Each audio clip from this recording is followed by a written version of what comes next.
Serah healers and the life shift meta and how it's changed everything. Basically, super simple, but haven't done an update to this in a long time. Haven't done a healer update in a while, so I want to show you first the two cards we're talking about, just so everybody's on the same page. We're talking about Serah.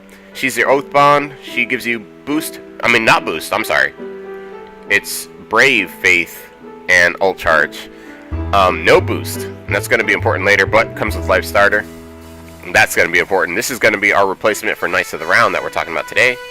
And then this one right here is going to be the new journey. Whenever you hear anybody talking about Life Shift in this video, this is the card we're talking about. It's a new journey, Racing Heart. Converts all elemental orbs to life. It has a 4 orb cost, so it's a high cost. So we're going to talk about how you can start as a healer with 4 orbs, so you can get this off and get off the rest of your buffs, basically. So this setup you're looking at right here is probably the worst of the 3 setups we're going to talk about. The reason I say it's the worst is because I'm not using the True Scale X. If you really want to be top-notch healing, you really need to get this True Scale staff from your Black Mage's 8th panel. And you may want to also work on the Turfing, which is your Thief's 8th panel, because those weapons, when you mod them, they eventually give you Prismatic Starter 2 times 2, which is going to be awesome. Because, so here's the deal. Every healer starts with 1 healing orb in multiplayer. The weapon giving you 2 prismatic orbs would give you all sorts of experimental,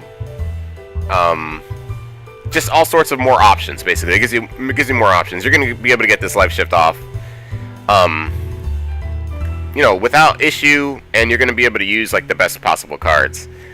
So the reason I say this deck is the worst, this is just like kind of a placeholder. Let's count up the hearts really quick here. So I got none coming from my weapon. I got 1 because I'm a healer. None from this. I got 1 from this. So we're at 2 life starter and life starter on my last one on the dice array. So that equals 4. That means using this deck whenever I go into MP battles, healing, supporting my party, I'm gonna start with 4 life orbs. I'm gonna be able to throw out a new journey. The reason why I don't say this is the best is because you're not providing any of your party members boost anymore. And boost is what helps your party break. It's not only for your breaker, it's kind of for your tank and basically the whole party. It just helps your whole party break. It's not 100% necessary, just because breakers usually have the breaking down. They don't always have the breaking down, but they usually do. But because of decks like this, I have seen this a lot in Pugs. So you'll probably, as a breaker, you may want to bring your own Artemis card or your Knight card to give yourself a boost. Now, a better version of this would honestly be something like this, except you're gonna have to ignore this Orzel X. It is a placeholder. It is totally a placeholder for my my turfing. So imagine this is turfing. This is a perfect like free-to-play setup. All these cards are available in the shop, so you can actually, if you managed to get a new journey from the I think this was from the anniversary. So if you managed to get this from the anniversary, you could actually set yourself up with a pretty beautiful deck. Now there is a whole bunch of options. This isn't like the best option. I actually don't like this deck because it doesn't provide a quicken.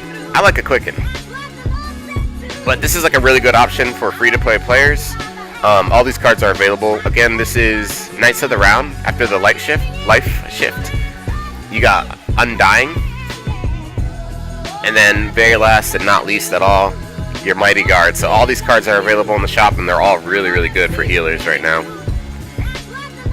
Now, one of the better, probably the best setup you're gonna see these days is with the True Scale Staff X.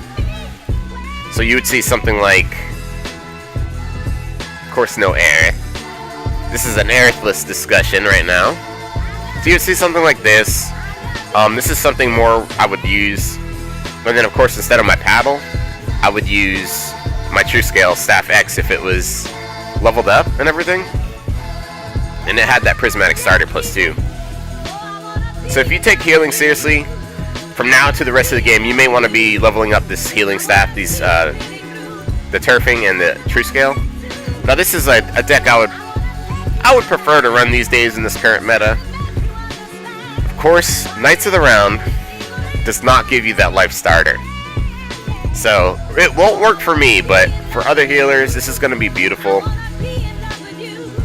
The other thing I wanted to kind of discuss was, I know there's a lot of healers, one big question a lot of healers have is, if I throw out all my heals first turn, who's going to heal the party for the rest of the match? Well, your tank will usually have your back if you have a tank in the team. That's why I like running a tank. A tank actually provides a better heal than a healer does.